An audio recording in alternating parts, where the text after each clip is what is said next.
Good evening, TDN listeners and viewers, and of course, fans of This Week in Interview. Welcome to another episode of This Week in Interview. It's a pleasure to be with you.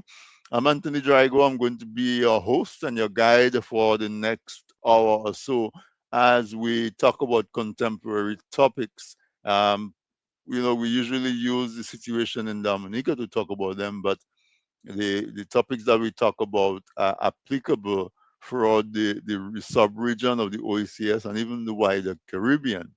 Today is August 26, 2026.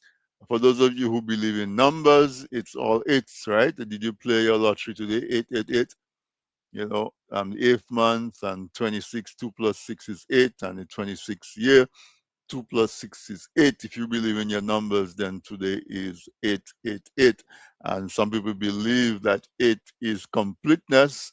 And so hope you're feeling extra completed or any challenges that have been happening to you lately. I hope that you felt it coming full circle this day. But on more serious matters, we are going to be talking tonight about the democratic process in Dominica.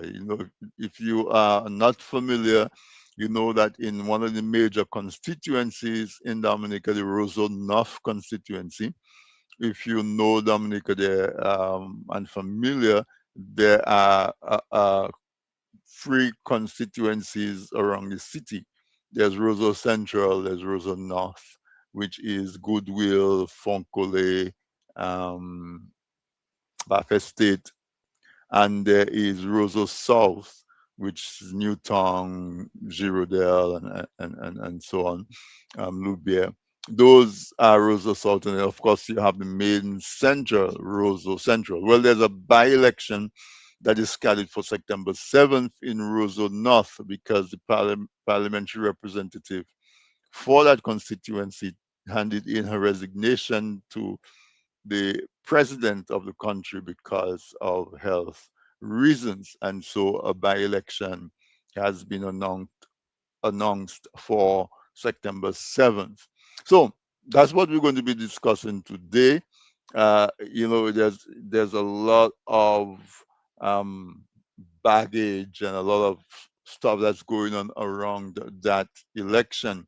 Of course, one of the main ones being that since the reconfirmation of voters was launched late last year, in October of last year, this is the first election that's going to take those changes into account. There'd been previous elections, like local council elections or village councils and so on, but they all use the list that existed prior to the launch of the reconfirmation process. And so this is the first one that where the new list, so to speak, is going to be used. So if you're looking at us, no matter whether you're in Dominica and viewing us on RVR Jams radio on DigiPlay channel 59, or you're in the Toronto market, radio SBE carries This Week in Interview live as well. Good night. And of course, those of you who go to This Week in Interview, um, our Facebook page, or TDN Radio Facebook page, our YouTube channel, Roku, um, Instagram, all of the various media channels. Welcome to you. I am just as pleased and honored to have you in the audience tonight. I hope tonight's topic finds you interested and you will post your comments, and we'll take up as many of them as we can. Tonight, to help me with that discussion, is our usual suspect, Mr. Alvin Thomas, uh, you know, renowned public servant, and in the true sense of the word, a servant of the public.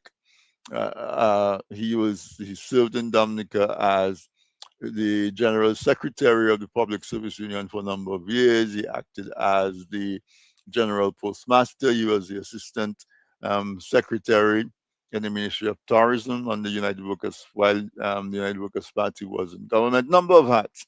And of course, a senator of the JC's movement. He has his ear on the ground and his finger on the pulse, and he is our usual go-to person for most of these topics because he is passionate about Dominica. He's passionate about uh, the data and the statistics. And if you've watched him before, he usually comes very prepared. So I'm very, very excited to have my brother Alvin Thomas on with me tonight.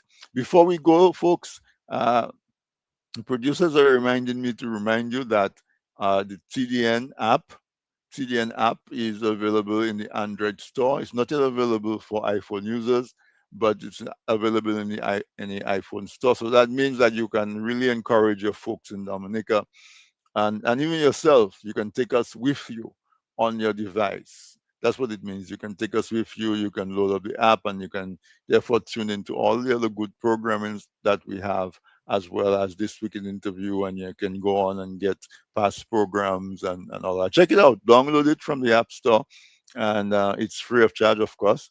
And take us with you. We also will be doing some additional programming now that we are moving in that direction. So let us know what you think. And if you have any suggestions, any comments, check us out. But go into the Android App Store and download uh, TDN Radio or app from that store. Okay, so without much further ado, let's bring my guest up. He's not guest anymore. He's home people, but you because I'm the one who's initiating the questions, we play that role of host and guest. He's no stranger to us. My brother Alvin, welcome back, I should say, to this weekend interviews. Always a huge pleasure. I always look forward to our conversations. Well, thank you, Tony. And let me say a pleasant good evening to you and your producers, as well as the guests who have tuned in to the program. Like you said, it's always a pleasure to come here and to have what I always describe as a conversation. I don't think that platform is meant to just uh, just provide information by itself, while of course that is also an objective. But I think at the end of the day, it's for us to have what I consider a civil conversation. And unfortunately, that is what that is missing in discourse in today's politics, not just in Dominica, throughout the region and the rest of the world. People are not have become so uncivil that if we don't agree on a particular matter, then I don't like you, I hate you. And so I'm always happy to come where we can have that conversation. And at the end of the day, based on the information provided, that could guide us to make informed decision. The knowledge by itself, without application, is not power. A lot of time people say, oh, knowledge is power. But I think they need to go one step further, because if you have the knowledge and the information and you do not apply it, then certainly you are not in a position to demonstrate some level of influence or power. So it's a pleasure, and I look forward to us engaging this evening and stimulating not just our minds, but the minds of the listeners and the persons who have logged in with us on this program. Yeah, certainly. I want to recognize those in the audience who come back every week. People like Didi Easter and Owen and Sophs and I see Nep is already telling us good night. He's usually there as well. I don't want to start calling names because there are so many people who tune in every week. But I want to tell everybody that we really, really appreciate you taking the time to tune in and to participate. This program is following on the one I had last week with Alex Bruno of Kappa. Kappa did a poll in Dominica. He said the purpose of the poll was to gauge the state of affairs in the state of political affairs in Dominica. We had a pretty interesting discussion. One of the main takeaways that Mr. Alex Bruno uh, highlighted in our conversation last week. He said that they measured it in several different ways, and it all came back to indicating that there are, on average, 43% of the electorate, 43% of the people who qualify to vote in Dominica are not committed to a party. So they are not identifying, not saying that they are going to, that they are supporting the incumbent government, Labour Party government, and they're also saying that they are not committed to the more the leading, the frontline opposition party, United Workers' Party. So my conclusion was that there are 43% of voters in Dominica who are up for grabs, who, if somebody with the right message can reach them, they can swing them to vote in their favor, which is a state of affairs that we in Dominica am excited about, quite frankly. 43% after having a government who's been in power for 26 years, to hear that there is an opportunity for someone with the right strategy and the right message to have a fighting chance of forming the next government, I think is exciting. But tonight we're going to focus on the by-election that's been announced in the Roseau North constituency. Good night to my brother, Duke. Good night. That's my bro in Anguilla. I hope everything is going well with you and the family. My love and regards to you, bro. Uh, the the idea is to use the by-election in Roseau North to really talk about the controversies. I call them controversies because I think there are some major issues that are coming to light, particularly with the reconfirmation of electors that was launched recently. It is supposed to go until October. It doesn't seem like there was a lot of participation. In other words, a lot of folks did not go ahead and get themselves reconfirmed. There are stories of people having different results when they actually go and try to reconfirm. Some people report that it was pretty easy to do and straightforward, and some people reported a lot of hassles. There was a recent press conference with the Electoral Commission, and it came to light that there are flaws in the new list that was one of the main reasons of the whole exercise in the first place. At least one person who is known to have died still appears on the list. There are claims of a lot of duplicate names on the list. There are claims of folks who uh, could not have verified the address because the address that they've registered under doesn't doesn't match where they live. There are reports that there are folks who reconfirmed without an address. So there's a lot of stuff going on, and so Alvin, thank you for coming. As you said, the idea is to give information to the audience to stimulate their thinking so that they can think about the different topics from a different perspective and make up their own minds. And hopefully, once they've made up their minds, they can actually go ahead and take action, whether it is who they decide to vote for, whether it is they decide to actually go and get reconfirmed, whatever the decision they make. Hopefully, the information we give them, as we always do is true information to the best of our knowledge, and therefore they will be acting with honest and pure information. So let's jump right in. I don't know where you want to start. There's so many things going on with the election process Well, in Dominica. But let me ask you, Alvin. Elect Democracy at its center has the election process.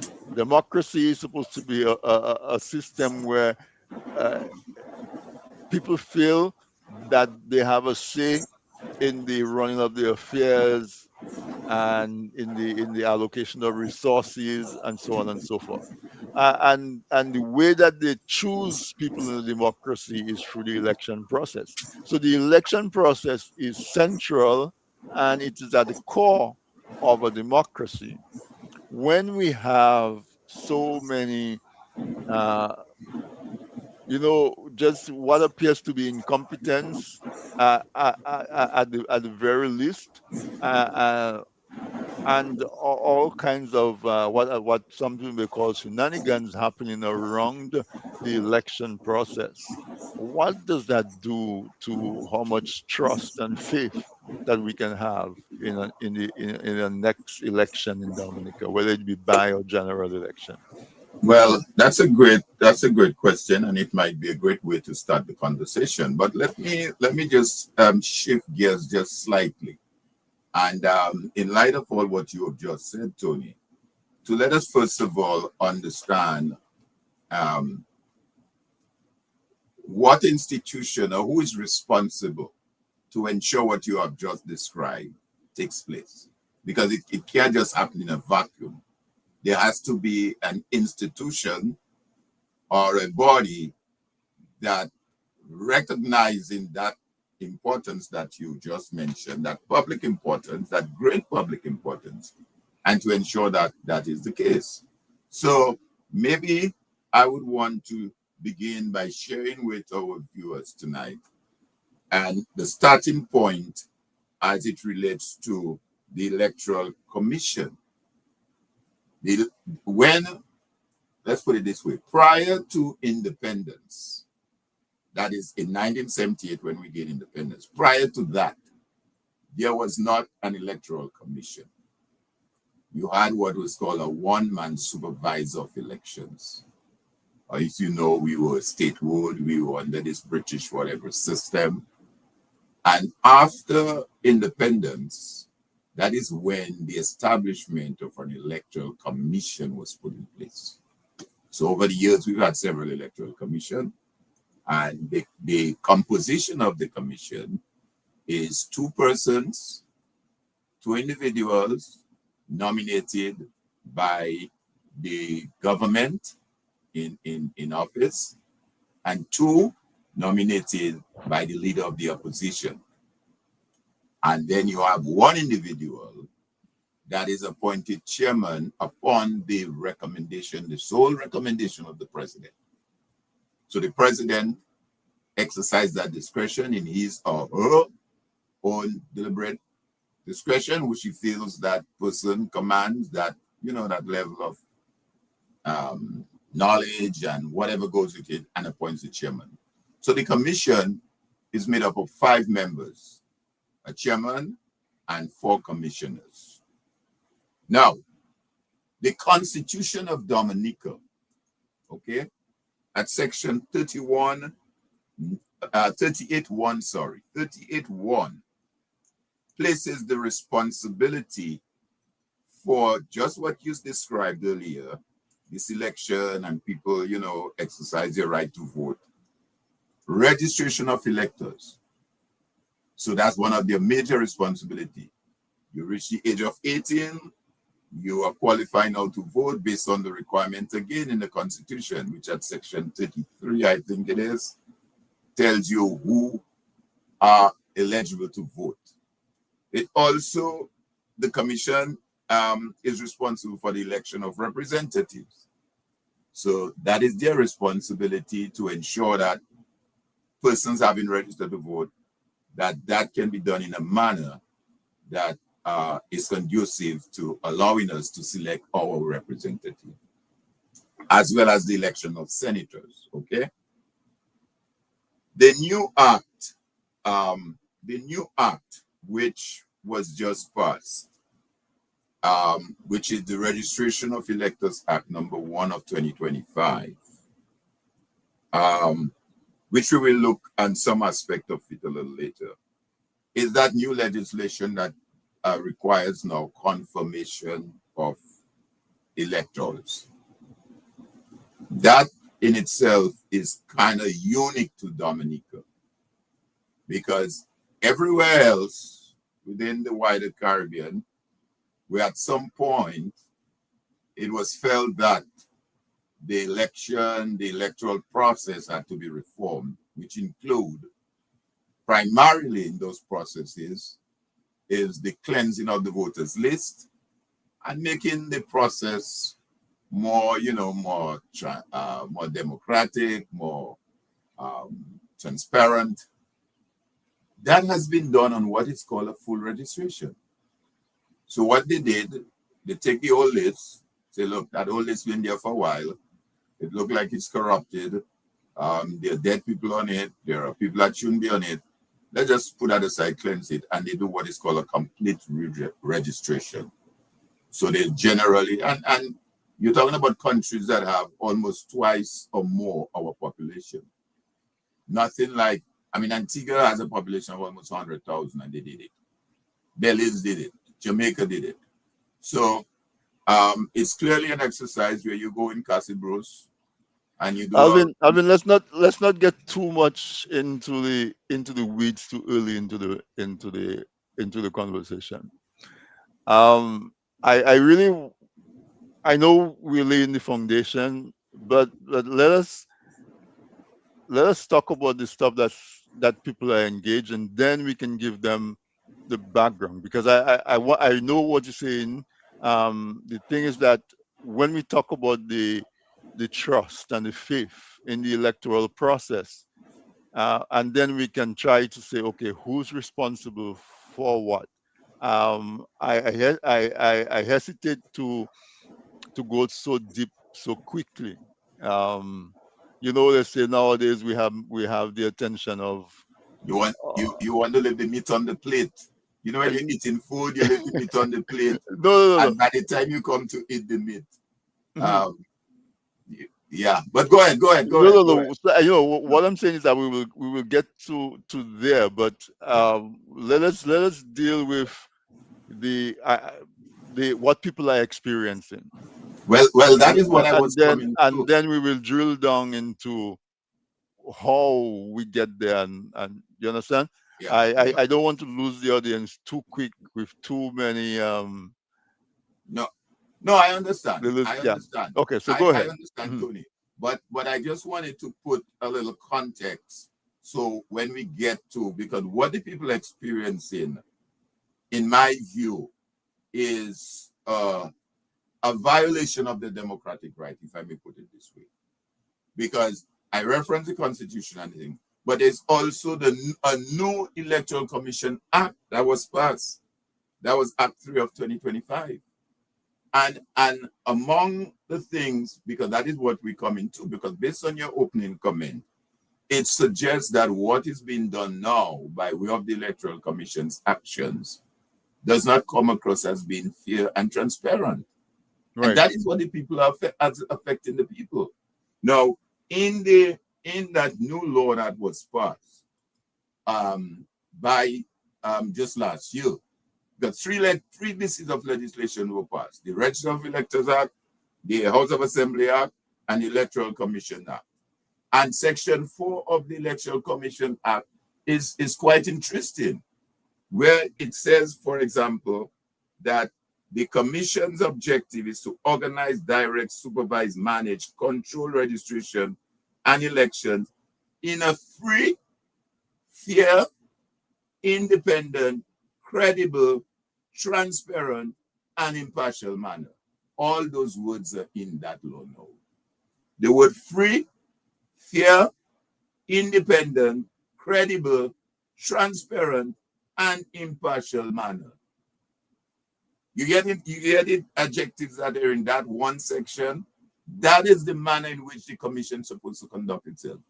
So, based on your opening comment, if all of those issues are surfacing now, the question that needs to be asked: are those matters, are this lending to a free election?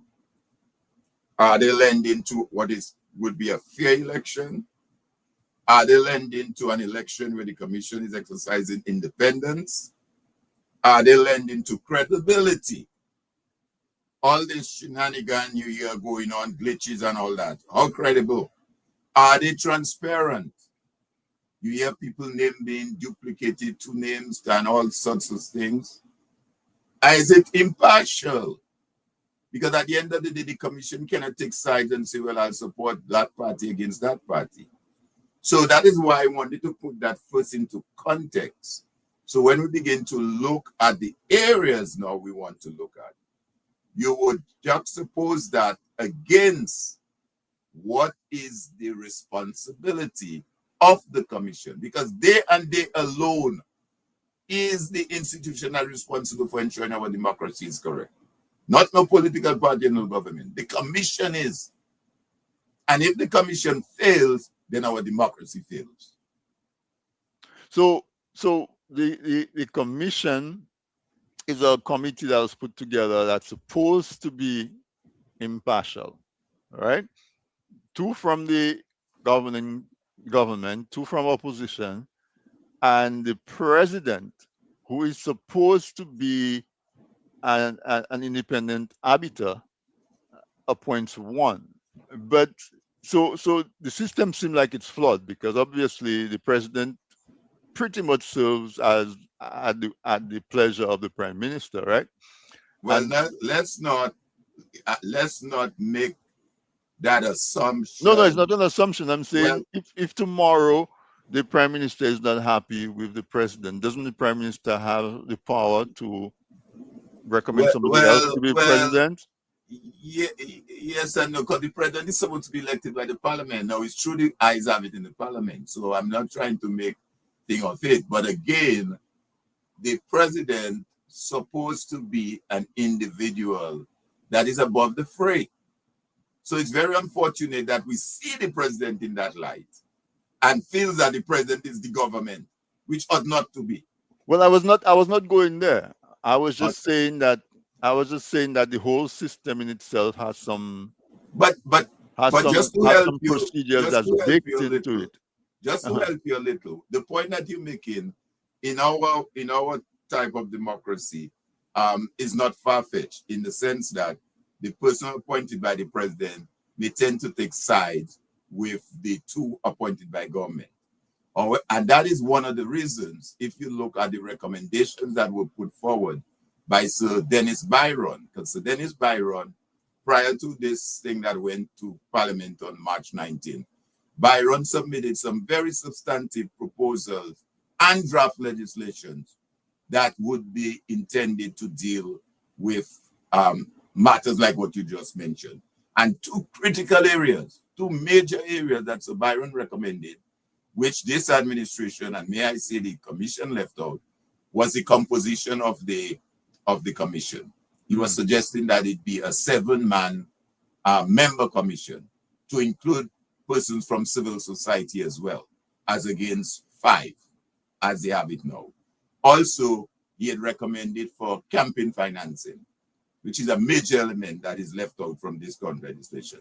So just to kind of support Right. what you're saying, yeah, So I circle back to the confidence in the electoral process because if the process by which people are elected does not inspire confidence, the the whole concept of democracy falls apart. true. And people may say, well, the supporters of the government, for example, may not agree with me. But when eventually they are no longer in government, they are going to agree with me. Right? You see what I'm saying? True, Be- true, Because true. okay, so let's call it as it is. Labour Party is in power in government right now. Uh, the supporters of the Labour Party may not see a problem in the fact that there are three against two in the electoral commission because it's in their interest. When it turns, and it always turns, the supporters of the new party hopefully does the only shoes on the other foot doesn't now change places, right? So I really wanted us to spend a little bit of time to talk about the whole concept of elections and the idea that just like money, I come to you and I give you $100 and you give me something of equal value because you have confidence that you can take that $100 and go down the road and somebody else will give you something that you need in exchange for that $100 or some of it. But in truth and in fact, the $100 is a piece of paper. So the whole idea of the money being having value is because people have confidence in the system of money that says that that piece of paper is not just a piece of paper, it has something printed on that has value. So similarly, the election process in a democracy is built on trust and confidence. And so what happens when there is repeated um, what you want to say, missteps, increasing and more frequent uh, lapses, and an appearance of incompetence or mistakes doesn't, and that will automatically result in the deterioration of trust and confidence. So you've already laid down what the commission responsibility is, right? But the bigger picture is, if we cast our mind down the road when we have 50 years independence, or if we cast our mind down the road when our grandchildren are looking to inherit a country that is functional, doesn't it give us cause to worry about how the affairs of the country is going to be run if we don't do something to restore confidence in the electoral system? So you are right on that, Tony. And the question which maybe we need to pose tonight, hopefully some of the persons online will maybe lend their voice to it. What has led to that lack of confidence and trust over the Right. years? That's a $1 million question. Because one of the things that one will notice, and you had Alex, my friend, on your program last week. Repeatedly, we had seen a decline in voter turnout in elections, not just in Dominica, but throughout the region. In some cases, voter turnout is as low as in the 20%, 30%. And that is coming in Dominica's case. I think Dr. Nicholas Liverpool, the late president of Dominica, presented a presentation to the parliament several years ago and spoke and dealt with that issue. You're talking about voter turnout that was in the upper 50s and in some cases 60%. What you find was that people then took the elections and the democratic right and the processes seriously. And when there was an election, they would go out and vote. I don't have the figures before me, but in the Carib territory, for example, in the East, used to have one of the largest voter turnout in the 80%. 80%. People would turn out to vote. Now, all of that have dwindled, as I said, to about 30%. So the question remains, why are our people, both young and old, are so disengaged that when stuff like that is happening, um, right in your face, as they say, you know, that they are not enraged enough or they do not see it as something that needs to be addressed. For example, the Rozonoff, which we'll get to in a while, on the bloated list, okay? The bloated list that we have of some 74,000 or thereabout persons. Talking about the list that was used for the last general The election. last general election, Mhm. yes, it was like 74,100 and something thereabout, okay? Rosenhoff was showing a total electorate of 7,315. Let's say, for argument's sake, that 50% of that was bloated, which is a stretch. That should take us down to what? To the maths. You're the mathematician. I was not a good math student, but I would take us down about 3,500. Mhm. Okay. From what I'm learning to date with the confirmation and all what's going on, they have only been able to confirm just under 2,000 people in Rosenhoff, 1,882. Wow. Not even 2,500. In To the Rosanna. extent now Wow. that for the upcoming Rosenhoff by-election, they'll be using three different lists. They're using a confirmation list, the new voters list, and the old list. You see the kind of confusion that's taking place there? Don't ask me to explain it. I'm just selling it as I get it. I'm not But making how is commission that tonight. possible though? Don't ask me. I'm not making commission. And we can corroborate, validate what I'm saying.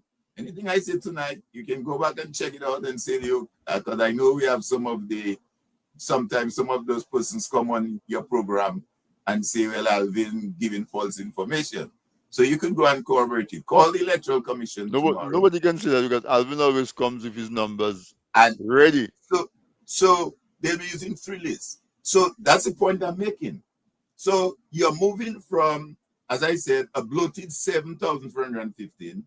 Let's discount 50% of that and say, well, half of that was bloated names, which is not really the case. But let's for argument's sake, that leaves us with 2,500.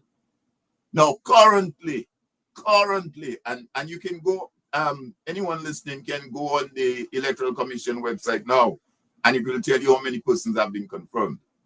You can go there, and it should give you the list. Hopefully, I hope it's updated.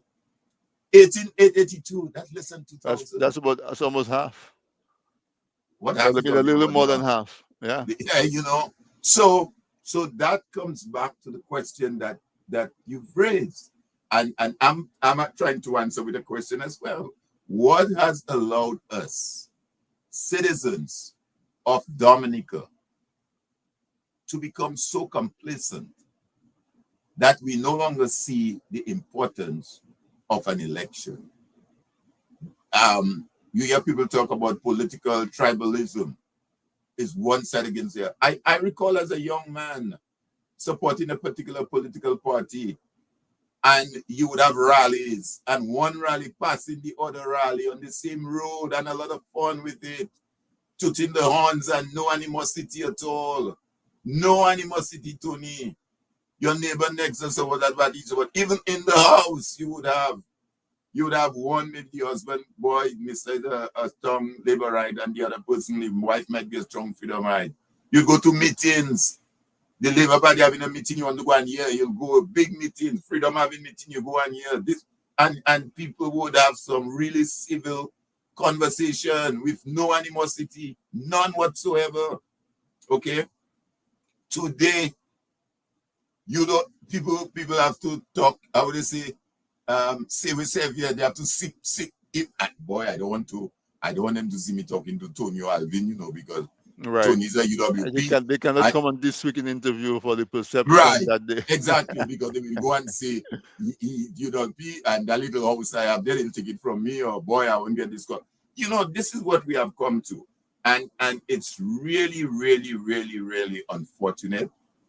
And how do you reverse that? And that's the question I guess folks will be asking. How do you reverse that trend?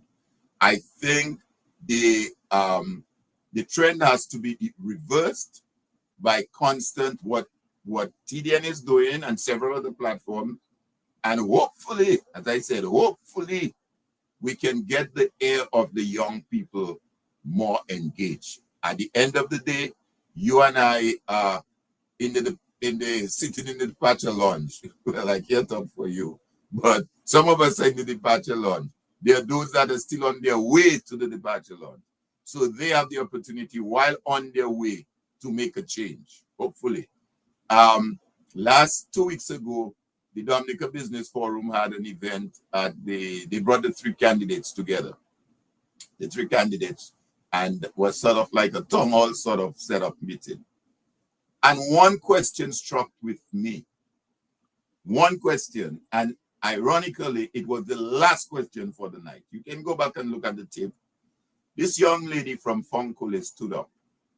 I think she was a Dublin. Her last name was something Dublin. I don't remember. And she said, "Good evening. My name is so-and-so. I'm 24 years old. And all I have known is this Labour Party government," which is true.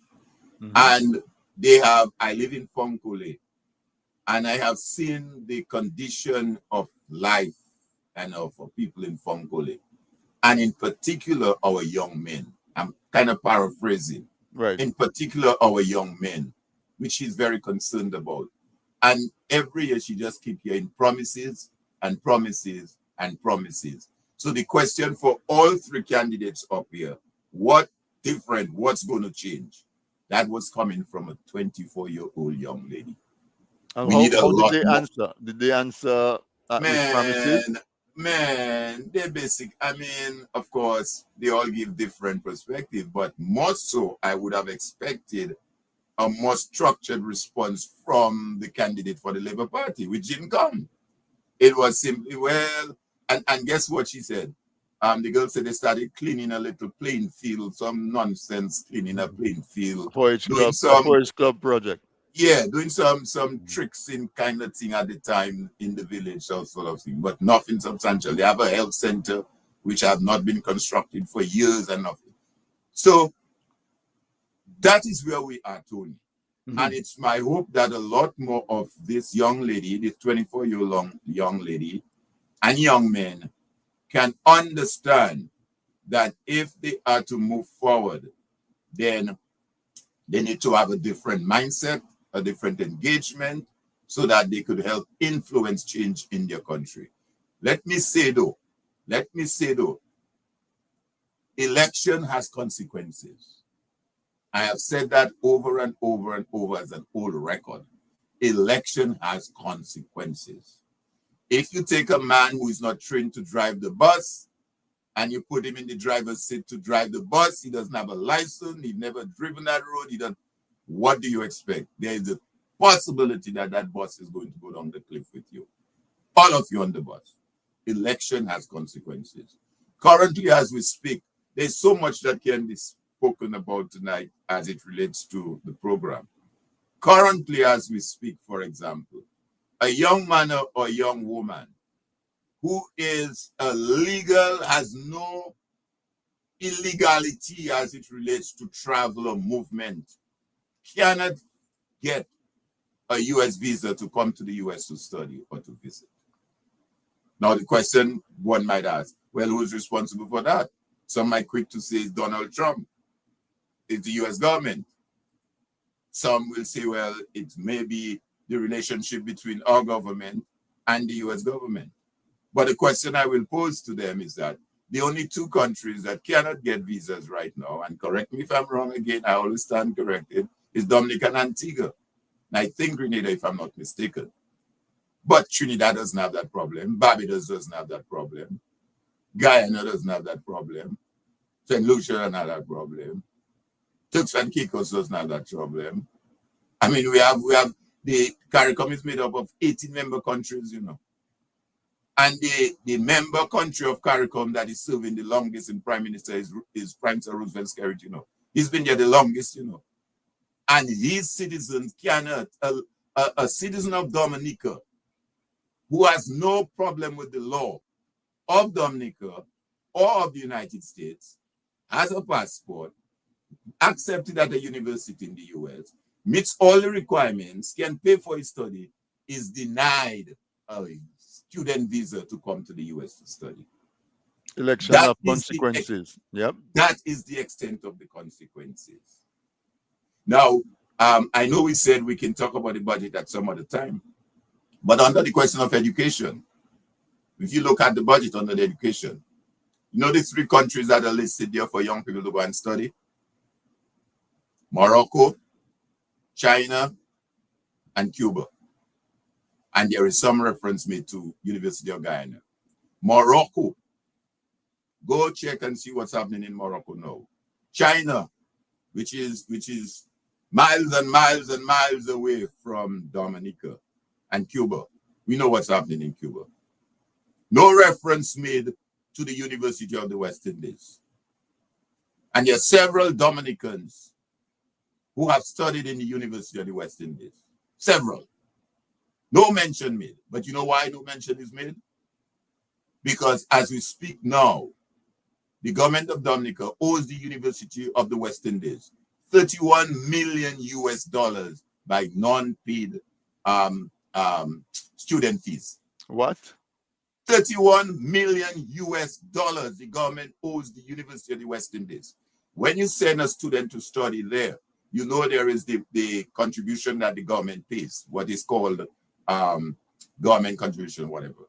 That is equivalent to 111 million EC dollars. The last time they paid the university was in 2012. Wow. 2012. So how do you tell me that you have interest in young people, for a young Dominican to go to Cayville, Barbados to study, Trinidad, or any one of those places? Yes, they could go on their own volition, but they will pay their full expense. They will pay everything. Your government cannot now give a scholarship and say we're sending you to Cayville to do medicine, or Trinidad or where's the other one, or Jamaica, Mona, Mona in or Jamaica. any one of them, right? Because they are in default of payment in the tune of 31, 32 million US US dollars. dollars. They have Wow. not paid since 2012. Wow. Election has consequences. And that is why the young people of Dominica must become more engaged. They must get more involved so that the conversation we're having tonight will take a different format, a different form, because you're asking some very pertinent questions. Because at the end of the day, it is simply because we have become so non-engaged, so non-involved, that the commission that is responsible under the constitution that I just quoted and under the House of Assembly Act, these are two major pieces of legislation. It tells you there again, Tony, the commission's objective is to organize, one, direct, two, supervise, three, manage, four, and control registration and elections in a free, fair, independent, credible, transparent, and impartial manner. That's in the laws of the Commonwealth of Dominica and the House of Assembly Act number 2 of 2025. That is how the commission is supposed to conduct itself. And therefore, if our democracy is now at stake and it's not being done in a fair, free, transparent, credible, and impartial manner, it means that we, the people, have failed ourselves. And that includes both young and old. That word credible there is key. Because how can you see the process as being credible? Alvin, Dominican fought for what they call electoral reform. I always objected that what they were asking for is not electoral reform, but that's a different conversation. And the result of the electoral reform, the government giving in to the demands for electoral reform, the main feature of it is the re-registration process. And in the first list that they put out from that process, there's a dead person on it. That's right. That's right. There are And duplicate and and names on it. and the response that the Dominican citizen received from the chief elections officer, which again is a position within the constitution, she has constitutional authority, was that there were glitches in the system, quote I mean, unquote what does that glitch. mean? That she Exactly. could have said it was raining on Wednesday night. There were glitches in the system. And she went further to say that we dealt with it. And I personally, she said, I personally handled that one. I removed it and whatever. The questions remain, well, how many others like that you personally handle? I mean, Exactly. where does your role and your function start? You're a chief election officer, have to have a plane, all of that. I personally. So the question that needed to be asked, well, was it a glitch specific to Mr. Pinard, or was it a glitch specific to 5 names, 10 names, 20 names, 100 names, 60 names? I mean, what is it? Now, I don't know if you saw a meme going around, very interesting meme, when the question was posed to her. If you look at the body language of the chairman, I don't know if you saw it. Well, he take The, both of the mic. if you see, He took both of the mics and he put it in take front of both, her. not even one, you know. He didn't even say, well, let him leave one by him and he give her one, you know, so in case he may have to follow up to help her. He take both mics and it's his mannerism in how Yes, he did it. I mean, I know the chairman very well. It's, you know, he's a friend of mine. And it's the mannerism and the body language. When the question was posed, he looked on the side and I seen in his face saying, is that a real question? No, is that happening for true now? And Pamet, ebe, Chiviko, Demeleko, I mean, we're laughing, but it's not funny. He took both Demeleko. of the mics and he put in front of her, and she's like, "Okay, you on your own. Explain yourself. You're on your Explain own. yourself." Explain yourself. And But you're but on your own. but he's So, supposed to but explain it because he is the chairman of the electoral commission. yeah, but if he doesn't know, how can you explain, Tony? But he supposed his job to know as the No, no, no, no, commissioner. no, no, no, no. I agree. I agree. But like everything else, if you're the president of a board of a company or the chairman of a board and you have a CEO and the CEO is doing stuff and don't report to the board, Now, overall, you might say, well, okay, as chairman, the buck stops there. You take, if the thing falls, you take. But you might have the CEO doing stuff that you're unaware of. The CEO is not liaising with you. No, no, no. That is why. That doesn't. I don't agree with you that that falls No, I'm not in saying that it box. No, abdicated his he responsibility. But did. He did. what I'm saying, if the chief elections officer is operating in a manner where she's taking directive and instructions elsewhere, which ought not to be, then that poses another serious problem. And that is why the question needs to be asked. And if we had a more engaging citizenry, what is the extent of that glitch? What exactly was that glitch you talk about? Because I look up the meaning of the word glitch, and you could look it up yourself. There were glitches in the system. There was a glitch in the system. So the question needs to be asked, how, to what extent that glitch affected the process? And how satisfied are we now using the word that whatever we have is credible and transparent? Well, Ali, But when she says there's a glitch in the system, that means nothing.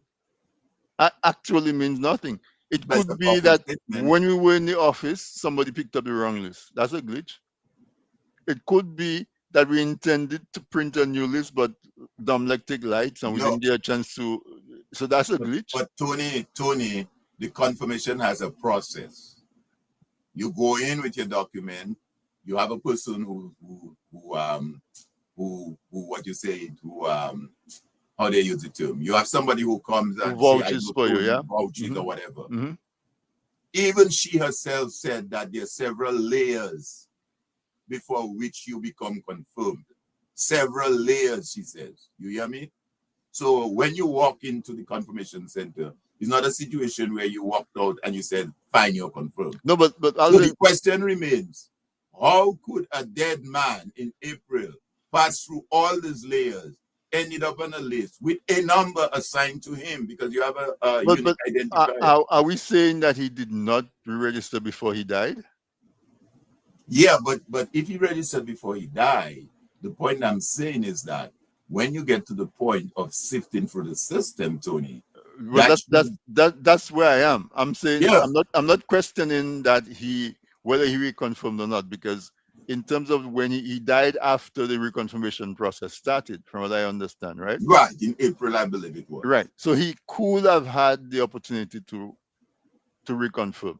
That is true. That is Right. quite true. Where the system fails is what I'm saying is one of the reasons why this whole process started in the first place.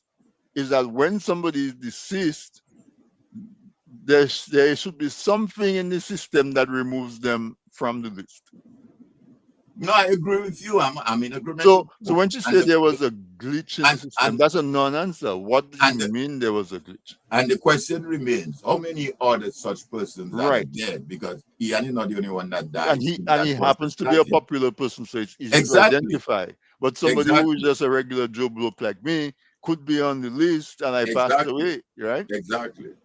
So So it's a serious issue. and And there are reports of duplicates as well, duplicate names. oh yeah, oh yeah. As I said, on Monday night we had there was a discussion organized by the ERC and the political leader of the United Workers Party, Dr. Thompson Fontaine, listed men by one long laundry list of things that are going bad as it relates to that process. As I told you earlier, they're going to be using three different lists for purposes of the election: the confirmation list, a new voters list, new voters, and the old list. In addition to that, they have included they have added two additional polling stations to the North Roseau North constituency. Normally they had 7 polling stations. Now they introduced, I think, polling station 1 to 7, I believe it was. They have now introduced polling station number 9 and polling station number 10. The question remains, as I told you earlier, we had an electors list of 7,000 potentially I would say bloated 7,315. Now we only have to date less than 2,000 people registered. Right. So what is the rationale for having 2 additional polling districts? Is that some And form of gerrymandering? how do you use the old list and the new list? Huh? 2 additional um, polling stations But um, but speaks to a gerrymandering but of isn't some it, sort. Alvin, isn't the polling station tied to polling districts, which is supposed to tied to population and all of those things? Is Okay. it? Well, the polling district, Uh-huh. you had 7 polling district. Let me qualify that. Let me just Right. clarify that. Okay. You have polling district and you have polling The polling station. stations. Right. So you had 7 districts. You Right. had a polling district for Pottersville, Lower Goodville, 2 in Lower Goodville, N2 and N03. Then you had Goodwill, Louisville, N04. You had Gotter, Goodwill, N05. You had Funkole, N06. You had, I think, Stock Farm, N07. So Right. they're now putting 2 more polling districts for Gotter Village and Funkole. And the question remains, why in that specific I know, area? but the question I'm asking though, is it okay for them to just say, okay, we're going to put another polling station? That's a great question. That's a great question. Now, and that is where the whole question of credibility and transparency come from, because um, what's been said is that again the Thompson gave some timelines. On the 4th of August, you had a budget debate, supposedly a budget debate on the 4th of August. Okay, first time in the history of Dominica that a budget debate takes place in August. I know in our last program that I was with you, a viewer who was on referenced me to the Finance Act that says the minister has 40 something days Mm-hmm. to which he can do it. Now, that is true, or maybe true, or is true. I would say not maybe, but it's true based on the legislation. But one would expect you go by precedent, customs, practice. I mean, you've had government in office since from independence in 78 up until now, almost 40 years, presenting budgets to Parliament. And at no time did our budget go in August. That same Finance Act was a revised act, I think it was 2000, somewhere in the 20 something it did that act. It used to be the Finance and Audit Act, and then they split it, and you have now the Finance Act stands on its own and the Audit Act. So it's been there for a while. But interestingly, the budget went in on the 4th of August. On the 7th of August, 3 days while the budget debate is going on, the government slipped in a piece of legislation in the parliament. How many persons were aware of that? To raise a question to us, where they introduced a legislation saying that the supplementary list cannot be contested until after the elections. You Really? hear me? You hear what I just said there? Prior to that, you could, if Tony's name is on the list, and we know for a fact that Tony is not in Dominic or whatever, you could question Tony names on that supplementary list and have it removed. The government moved the legislation that's saying that the supplementary list that will be also used during the election, you cannot contest it until after the election. So Tony must go ahead and vote. And if after the election you're satisfied that Tony vote wasn't a good vote, then go ahead and challenge it. So there's no route to challenge a legislature as being unconstitutional in Of Dominica? course there is. Of course there is, Rob Tony. I'm not an attorney or legal person, but of course there is road. There are several areas that which a matter can be challenged. It can be challenged in the court as a matter of where you ask for a judiciary review. You can ask what is called, for example, you could say, well, a mandamus. You could ask the court for a mandamus, that is an order compelling a statutory officer to perform in a mandatory statutory duty. You could also ask for a declaration where a particular act or omission of the commission is unlawful. You can ask for the court to allow for disclosure of order of information. You could also apply for an interim protective relief from the court. So there are various areas in which you can put a matter before the courts, asking for the court to look at that. But that is what happened. Now that was on the 7th, okay? On the 9th of August, the Prime Minister, the 9th was what? I think that was a Sunday night. Everybody is all excited. The Prime Minister going to address the nation, and the Prime Minister addressed that elections will be held on September 7th, and he had advised the President to issue a writ. On the 10th, next day, the President issued the writ immediately. So you see the timeline? Right. 4th, 7th, 9th, 10th. Again, if our citizens are not alert, are not involved, are not engaged, then questions can be asked. And interestingly, like we said, we'll talk about the budget at a subsequent program.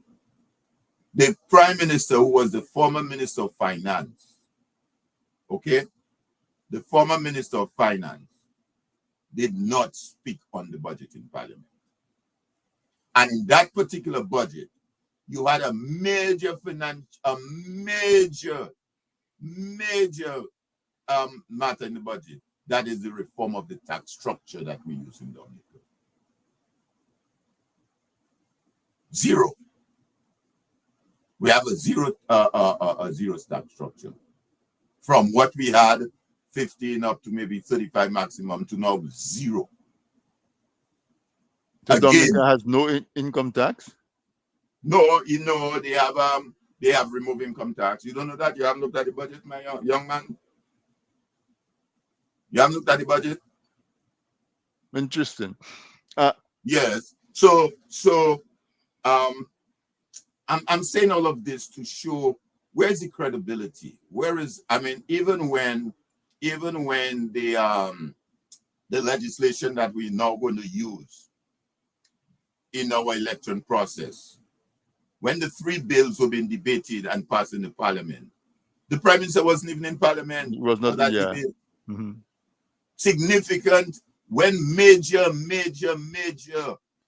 matters like that have been discussed. And obviously, these matters are recorded. They are recorded for prosperity. 10 years down the road, you could pull the Hansards for that particular sitting of the Parliament and see what was said, who said it. And the Prime Minister was MIA when the legislations were passed. I mean, how could a major piece of legislation of that nature be passed in Parliament and the Prime Minister does not have a say on it, an opinion, a direction to lead his team and say, well, okay, team, yes, I'm with you. This legislation means well for us. He was MIA. And in this current budget that we just had recently, no contribution from the Prime Minister on the budget. That's beneath him. He's too busy to address Parliament, even on what we consider to be. And that is why I'm saying we are where we are today because our citizens have failed to take up their civic responsibility. But Alvin, you don't know what you don't know. What I'm saying is that when we went to school, there was a subject called civics. Yeah. And so, is it the fault? Can most of the blame be put at the foot of the people who prepare the curriculum for our schools, that we have kids who grow up from preschool all the way up to adults and have never taken a class and doesn't understand what they used to teach us in civics? Isn't that where that starts?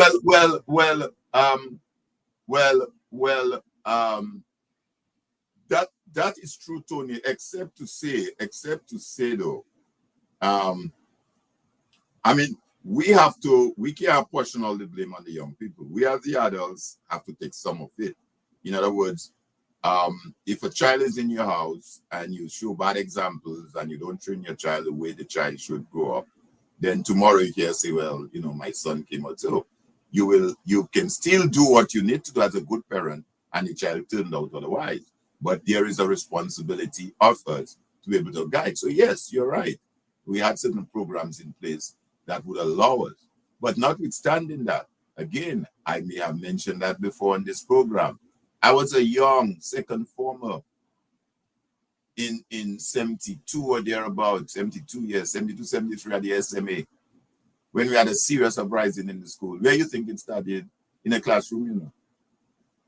Young men in our little 12, 13 years old, 14, 13, thereabout, not even 14 maybe. And we decided that, well, the bigger ones in the higher forms, like in fifth form, and so the Bulldogs and the Roy Richardson and those fellas, they were pretty much the leader in the thing. Decided we have had enough nonsense going on. In our view, at the time we felt it was nonsense at the SMA, and we're not going to take no more, and we're going to walk out. And the rest is history. The school got shut down for a period. There was an inquiry into this whole matter. A public inquiry was set up. So the point I'm making is that we were young minds, but we were so engaged. We were not taking nonsense. We were not taking nonsense, Tony. And I think I am appealing to the young people of Dominica to be more engaged. And of course, to us, the seniors. And that's one of the reasons why whenever you invite me to this program, I somehow feel obligated to share with you and to provide information and to make some comparisons. And sometimes you say, well, oh, that was old school, that was before. But if you don't know your history, you don't know where you're going to go. Exactly. You must have to have a certain context of your history to understand where you are now and why you are there and what changes you need to make to improve your lives and move you forward. So I notwithstanding my extremely busy schedule, I always, try to come on and educate. Let me just say, for example, the August 7th legislation that we spoke about that was slipped into Parliament, whereby you cannot contest the supplementary list until after the election. The next day, the 9th or thereabout, and neither the 8th or the 9th, subject to correction, the commission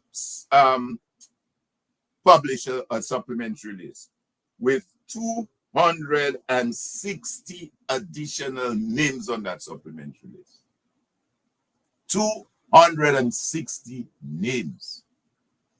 Let me also say to you, Tony, at section 81 of the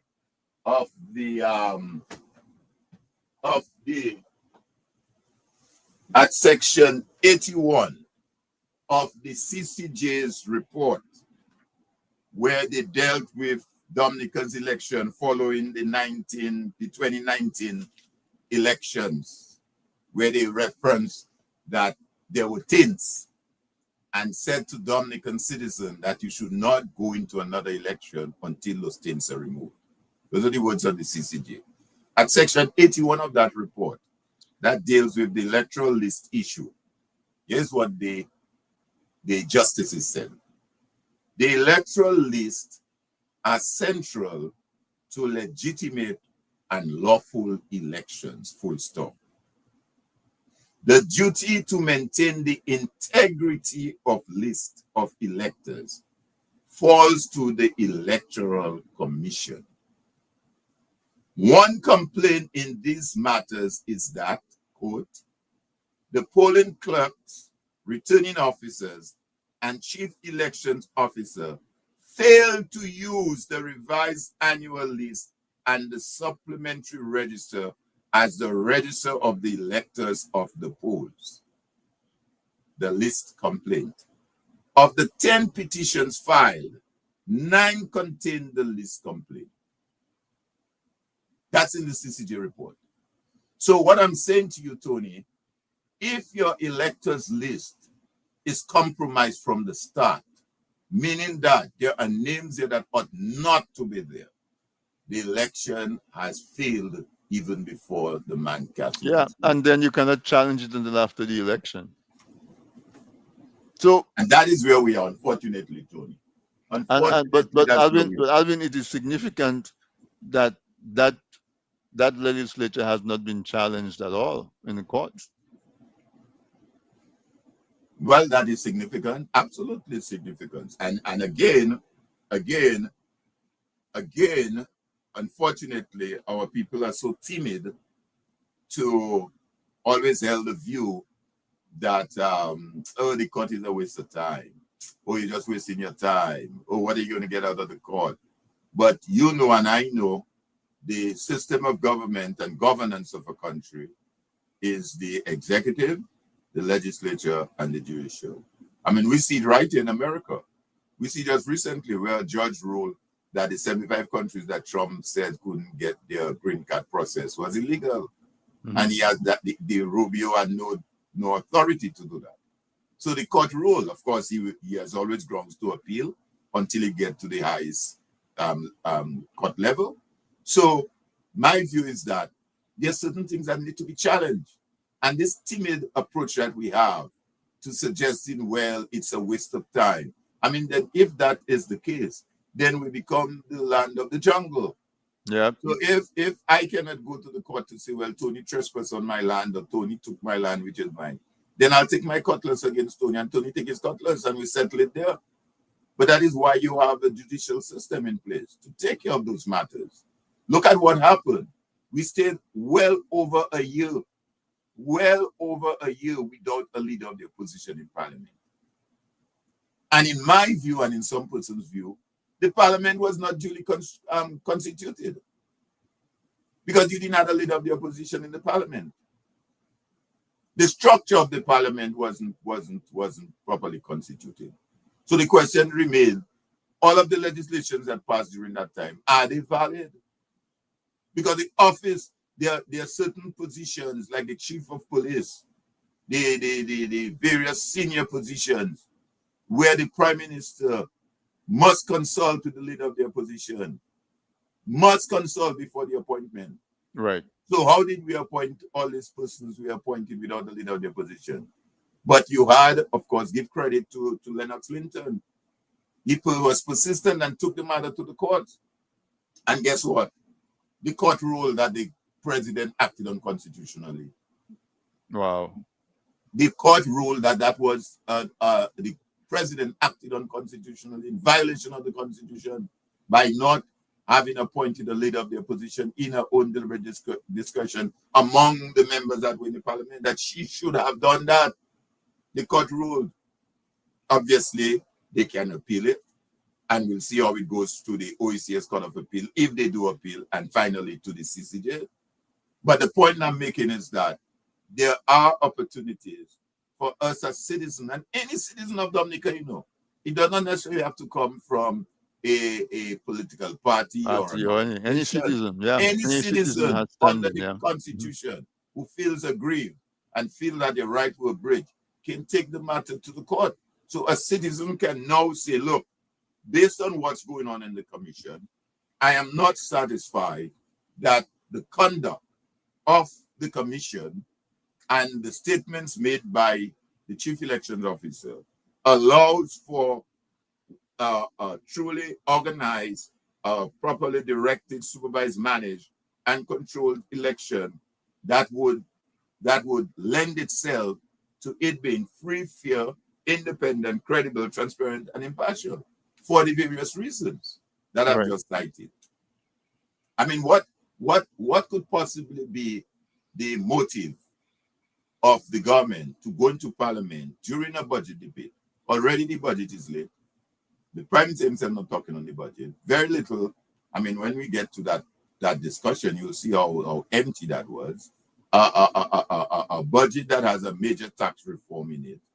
And on the 7th, 3 days during the budget debate, you slip a piece of legislation there stating that the supplementary list cannot be contested until after the election. What is the motive behind that? And that is, and right after that, the supplementary list is issued. Issued with 260 plus names on there. Now, in our system of democracy, Tony, we have what is called first past the post. That's the system of democracy we have. We don't have proportional representation. We have first past the post, meaning that you and I going into a contest, and you can win me by 1 vote. By 1 vote, yeah.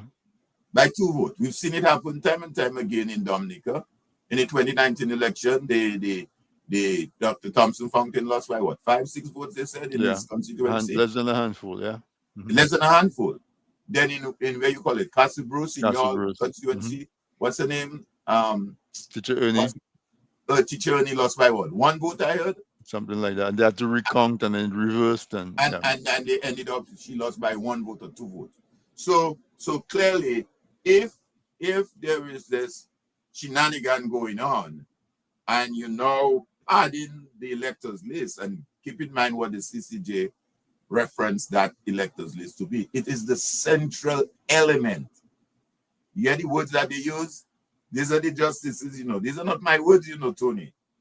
That's the CCJ words.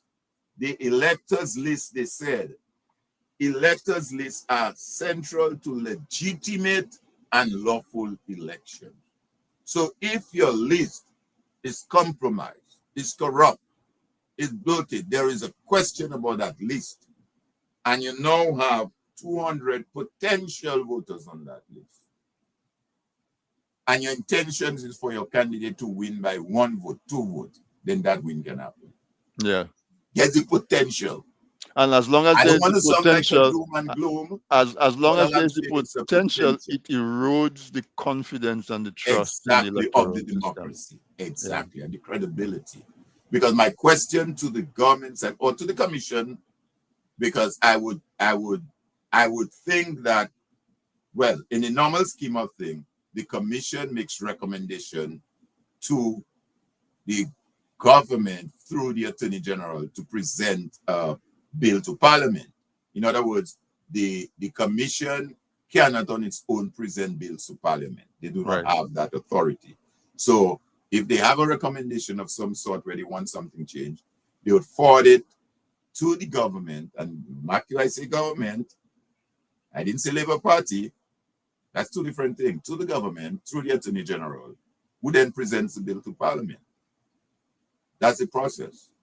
The commission can develop what is called SRNO style rules to govern the legislation. So the legislation is passed, then they can make their rules how they think. But in terms of this legislation, I'm just asking the question: did it come as a recommendation from the commission, or was it something that the Attorney General and the government, which de facto happens to be the Labour Party, decide, well, hey guys, this is a way we can get some additional names in there, or potential names that likely to vote for us. And the interesting part, like I tell you, is that it cannot be contested until after the election, and the chief election officer said that too, She said, look, it's the law, it's the law, it's the law. And if you have anything, you have to go as is, and after the election it can be challenged. No, to put it in perspective, we have been going through a reconfirmation process that has been long and convoluted and discombobulated and all kinds of things you can describe about it. It's a new system that has not yet been tested and proven. Two, if you're telling me that once the writ has been issued, I cannot challenge, then where is my opportunity? There should be then a time frame that allows for challenge before the route, before the Yeah, writ. I will say it quickly to you, Tony. Prior to that piece of legislation, that was the process whereby you could challenge a name on the list up until that time. So they have Right. changed that. There are lots of things that are not normal in this new legislation. There's a lot of things that not adding up and to a smell test. and that too is my disappointment, because I would have think that after a year that some bright attorney or somebody who has the aspiration in law, whatever, would have taken that piece of legislation and dissect it section by section. Because there are several inconsistencies in the legislation too. I've read it, I went through it. For example, residency is a matter there. That legislation no longer provides for residency, to the extent where the woman said that if you sit in Lao, you mean if the you chief sit in election officer. Pottersville, if you sit in Gotha, you can choose to vote wherever you decide you sleep in. I mean, that is crazy. I mean, every bit of legislation in the world talks about residency. Residency means residency. Are you telling me now you can potentially have 3 residencies and you choose which one of the residencies you want? I mean, this is madness.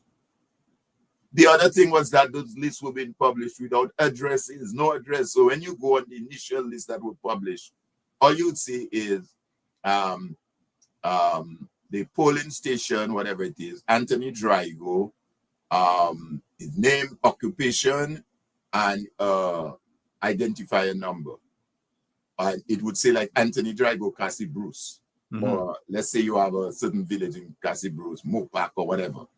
But no address. And that was in clear violation of the act as well. The act specifically states that and that is where the address ties in with residency. Right. So I can't just put Alvin Thomas Roseau.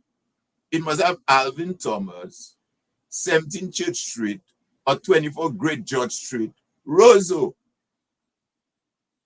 And my polling station and my identification number. So again, they had to go, they said, and fix it.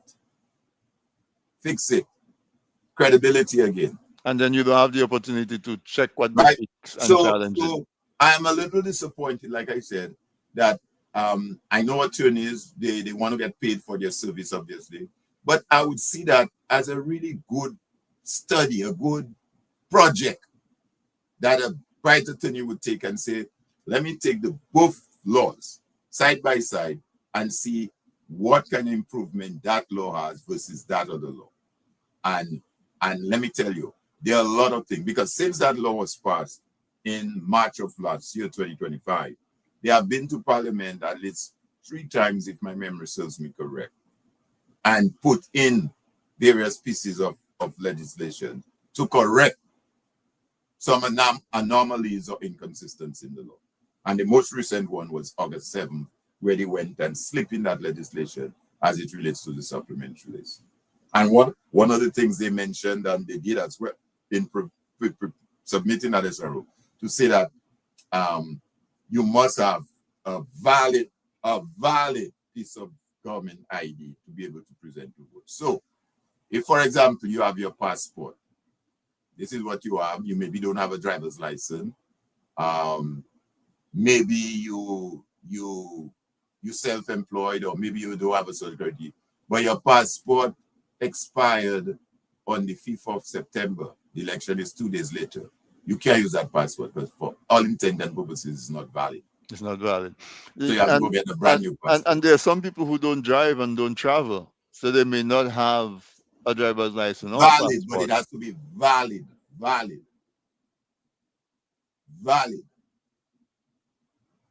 As opposed to issuing a voter ID card, and a voter ID card allows you to vote. That's the point. So I think that ID is for those persons who have not gotten the card. So they've not been confirmed and they don't have a card. So they will be coming maybe from the old list, I guess.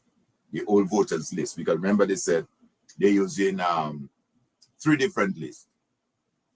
Now, they're using the confirmation list, the new voters list, and the old list. So, Tony, unfortunately, that's where we are. But having said that, all of that, there is still, I'm a man of hope. There is still room for hope. I think those of us, yourself and many of us, my good friend Alex and several of us, who continue to speak out, who continue to discuss, to dialogue, to educate, to provide information. And like I always said, you know, I mean, if I provide an information that is not correct, I will be the first to come on your program and clarify. At the end of the day, I'm still waiting for somebody to successfully challenge you. Keyword successfully.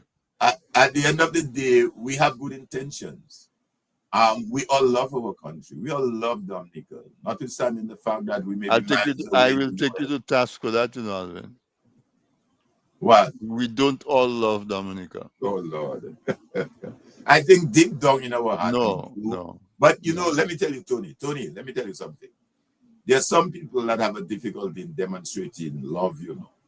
Like the wife might say to the husband, well, you don't love me, you don't rub my head, you don't caress me, you don't, you know, you go to work, yes, and you provide food in the house, but I don't see the love. So maybe they don't have a way of demonstrating that love. But I think deep down, we all love Dominica, but I guess our approach to it, more of us must demonstrate it in a more vocal way, in a more proactive way, that this is what my country is and this is why I stand for my country.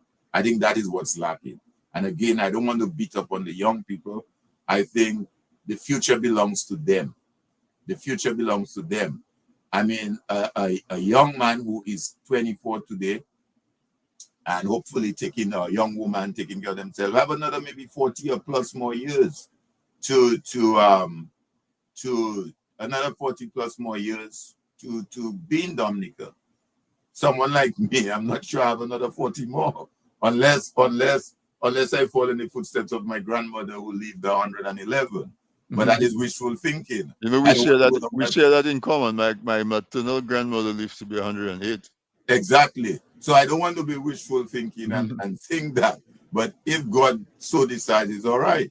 But a young person today at least have in their 20s or 30s or thereabout, have at least another 30, 40 years or more.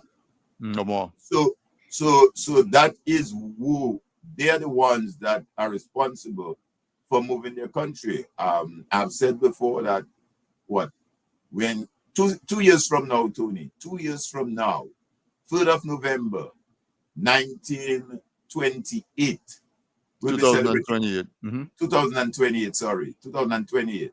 We'll be celebrating 50 years as an independent nation, half a century. When we do an assessment and we look back on all of the things that we've discussed on this program, the question remains, where are we now? Where are we now? Are we in a better place? One might argue and say, well, yes, we have highway, we have roads, we have Friendship Hospital, we have all kinds of things. But what of our values? What of our, where do we see, like I said, young people today are restricted. There's problems for them to travel to the UK, problem for them to travel to Canada, to America to study. I mean, jobs are not there as it should. I mean, crime is out of the way. You know, there are a lot of issues. And that is not to say, I mean, think of it, Tony. We're just a population of 70,000, you know, under 70,000, with potential and resources. Our people are very, very, very resourceful. Our people are resilient. Our people are smart. We have smart people in Dominica, smart. Those of us who come here and have our kids here with us, we see how our kids have done so well in various fields. They go way above in various fields. They're smart. We have resources in Dominica. We have land. We have water. We have, I mean, you just name it. I mean, what do you think? Which countries do you think help develop Europe. Europe? Who helped develop Europe? At one point, either our people grow cocoa, they grow bananas, they grow coffee, they grow lime. Dominica is one of the largest lime producer country in the world. We were the leading producer of lime oil in the world Lime, most of the time. Yeah. vanilla, we have vanilla, we have I mean so many stuff. Do you know that what you call it? At Bay Oil, the Bay Oil that they do at the Bay Oil Corporate Center. Do you know that is an ingredient, that oil is an ingredient that is used in all perfumeries? That's a base that is required to manufacture perfumes, Bay Oil. We had a Bay Oil distillery. We can still do it. Cassava, limes, cocoa, bananas, citrus. There's no doubt we have a depth So, of resources. exactly. So But it's not Alvin, for one of us not having our resources to develop ourselves as a country. We is do have it. the management of the resources and the interest of the people who are spending the resources. I mean, I alluded to it when I said not all of us love Dominica. Not all of us love Dominica. There are some people who are Not intent. all of us show love. Not all of qualify us it, love show Dominica. love. There are some people by their actions, they have demonstrated that their intent is to dismantle everything that makes us Dominican. Um, they've they've shipped our parrots to other lands. They refuse to rescue all the mountain chicken by after the hurricane. They refuse to fund the recovery of the sanctuary that they had to preserve the mountain chicken. They they've Decimated the bush. yeah and they deliberately desecrate our sacred um, markings and so in other words, our WAP duet, for example, is something that we're proud of. There's no woman that's more beautiful than a woman in a WAP duet. Absolutely. There are certain people when they should wear the WAP duet at official functions, what they wear is a costume from a different country. And they are in a position as a symbol that all people look to. I mean, we can go on and on and on and on and on. There are so many ways in which people demonstrate that they're deliberately dismantling the symbols that represent us as Dominican. And I cannot watch that and say that those people love Dominica in their own way. There are some people who don't love Dominica. But besides that, what I am saying is that lately, Alvin, there's been so many demonstrations of incompetence. There's so many demonstrations of mismanagement, so many demonstrations of what we call in Dominica koshoni, that I think they have deliberately unmasked whatever veil that was there. And I believe that every Dominican can look and see that the resources of the country is being mismanaged, that the capacity is not there to to benefit from all of those resources that you just mentioned, Alvin. All of those things that you just mentioned exist. But never before have we been in a place where the mismanagement of those resources is more apparent. Now, if we take that and we match it with what Kappa found in the polls, that there is about 43% of the people who can vote who are not who are still withholding their affiliation and their commitment to either side. I think that despite all of what we've spoken about this today, right? Even with the law that says that you cannot challenge the supplementary list after the writ has been passed. Luckily for us, this is just a by-election. So let us challenge it on the 8th so that that challenge is already standing for the general election. You understand? Yeah, I think by showing their hand in the by-election, it gives us the opportunity to do something about it. right. And I think that there is no time in the last 26 years where I believe that it is possible to see a significant change in the governance of Dominica. Right. If not a replacement of government, but a much more robust and strong opposition. Right. I think the opportunity is there. Yeah. So I don't want it to sound like we're defeated, because let's face it, if we lose confidence in our electoral process, the main function of our electoral process is for the peaceful transition of power from one side to the other. If Mm-hmm. we, as you said, Alvin, if we don't have confidence in that, the alternative is force.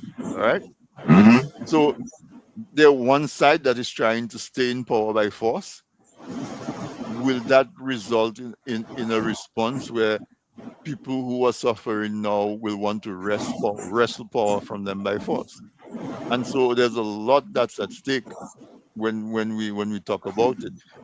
And so I'm bringing it in that context as we come to the end of our conversation, so that we're not just talking in theory. We're talking about practical risk, practical jeopardy that our people are placed in if we allow the continued dismantling of the electoral process, because the alternative is anarchy, the alternative is chaos, the alternative is violence. And so we have to, as you said, not give up on challenging things in the court, because what is the alternative? The alternative is very, very unpleasant. Alvin, I'm going to allow you to give closing remarks. I know you usually come prepared, so you probably have some notes in there that you haven't touched. I don't know. But let's take it home, because it's already 9:39. We're approaching 2 hours. Yeah, yeah.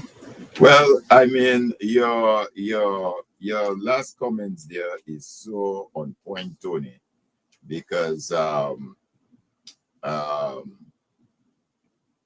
the the what you just said there is again made mention in the CCJ's report, and a lot of us have referenced it time and time again. But I'm not sure to what extent we, those of us who are in a position to make sure that what is said in that document is put into action.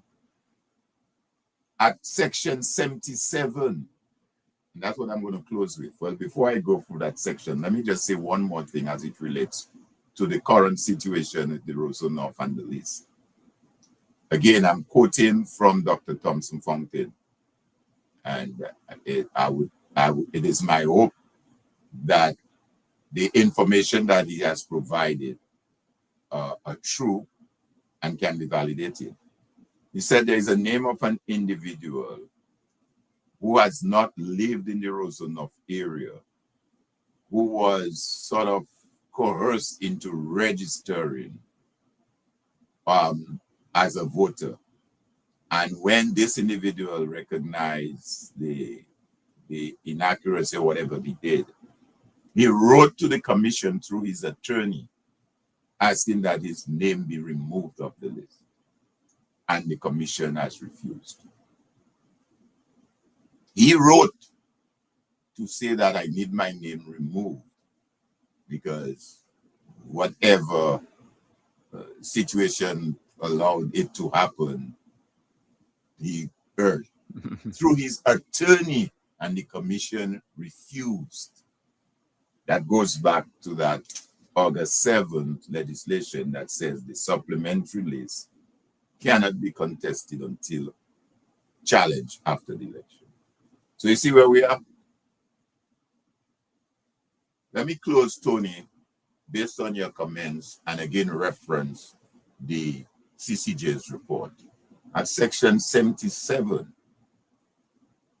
I'll quote, "Moreover, without such free and fair elections, the preambular value of the creation and maintenance of and respect for lawfully constituted authority would be fatally undermined.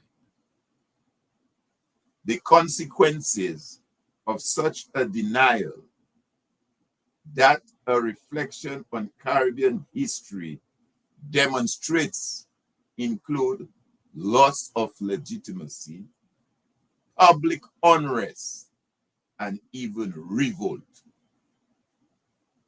In contemporary terms, free and fair elections are so fundamental to the democratic way of life that without it, the very legitimacy and sovereignty of the constitutional state is brought into question.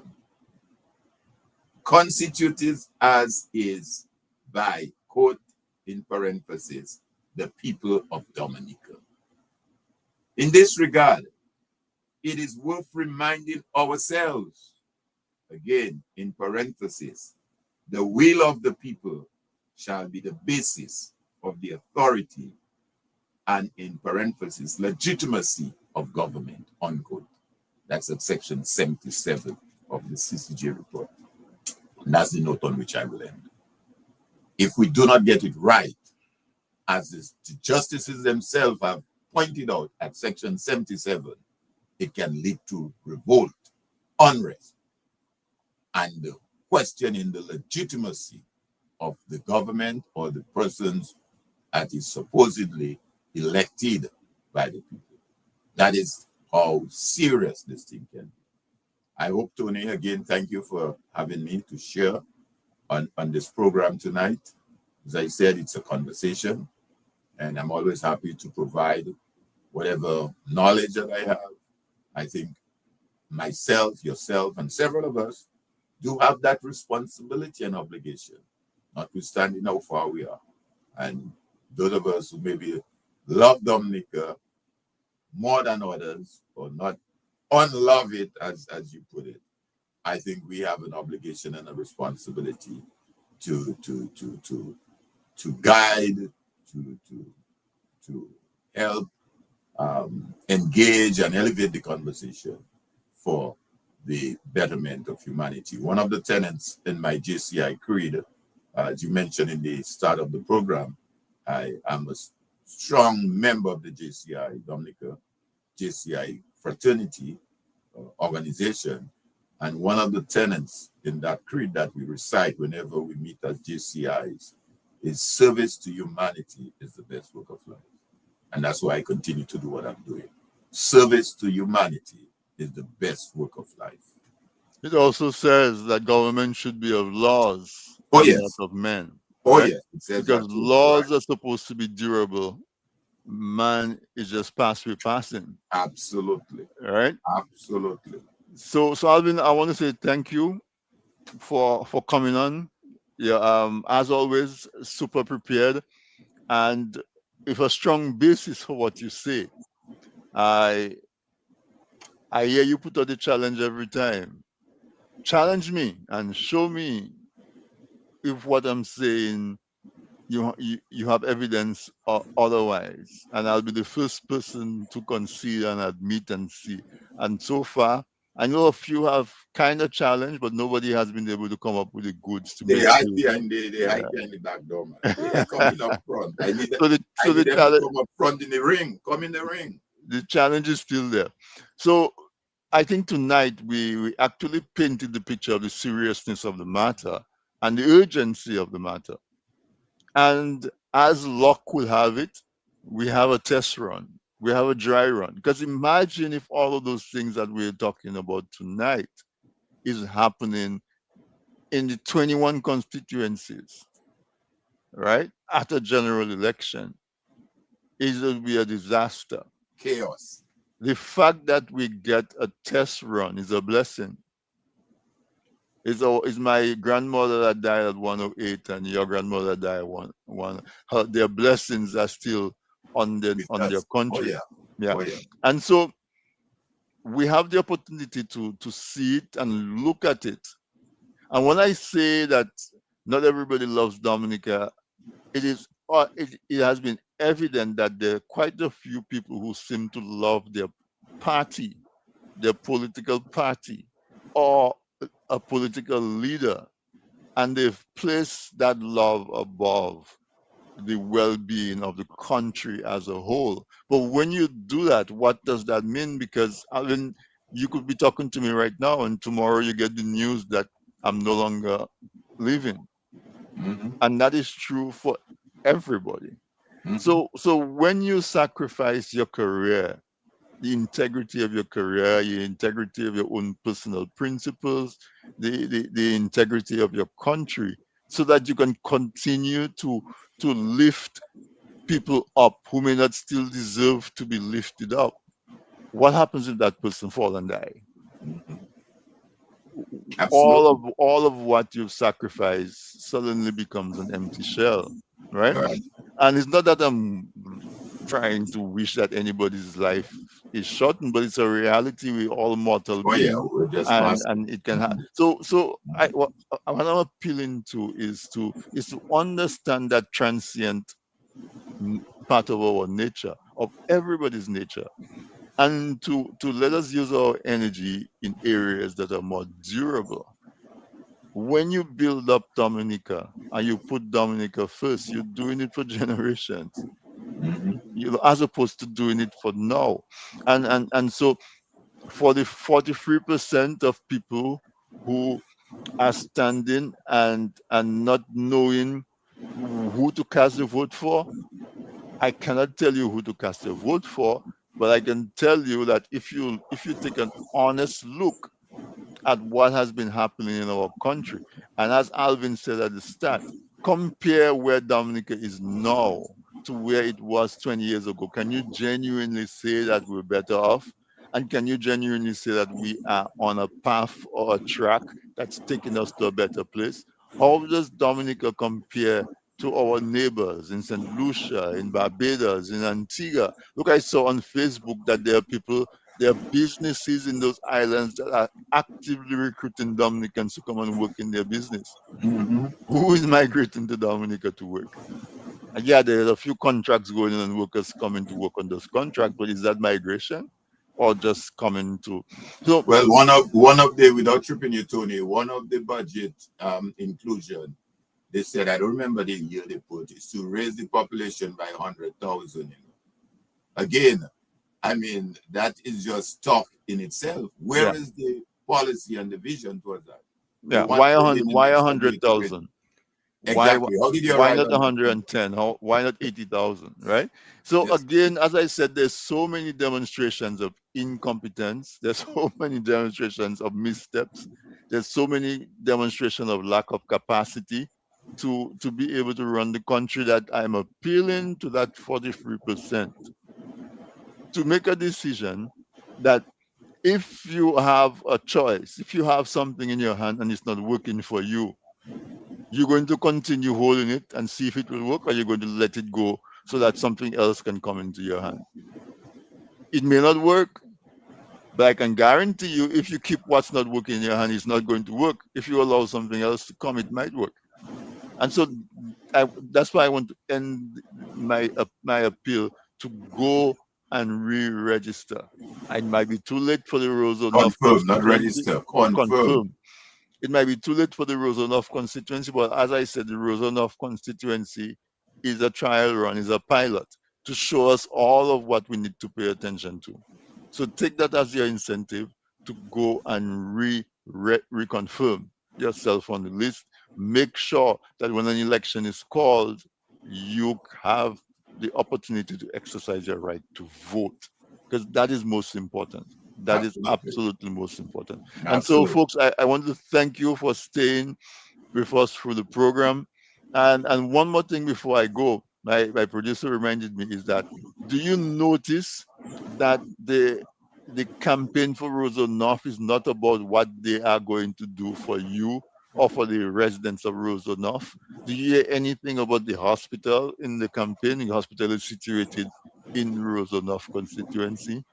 You know, there's some of those urban areas that for decades have been in need of some kind of upgrade and revamping. We know where they are.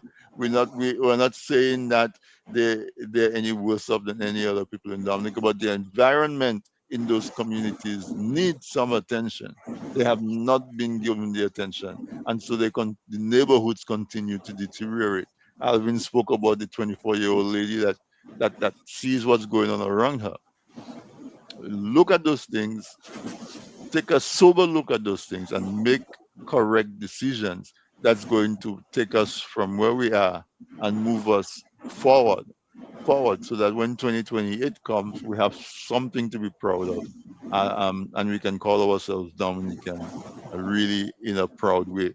So the conclusion that I have drawn from our discussion is that it is challenging to have confidence in the electoral process as it stands now. There's a lot of work to do. There's a lot of cleanup to do. And so let us roll up our sleeves and work towards reestablishing the confidence in the election process, because we want to avoid the alternative. We want to have change of power for elections, because the alternative is very, very ugly. So, folks, Alvin, I want to tell you good night and thank you so much for a wonderful discussion, and the audience for staying with us. So, practically for 2 hours.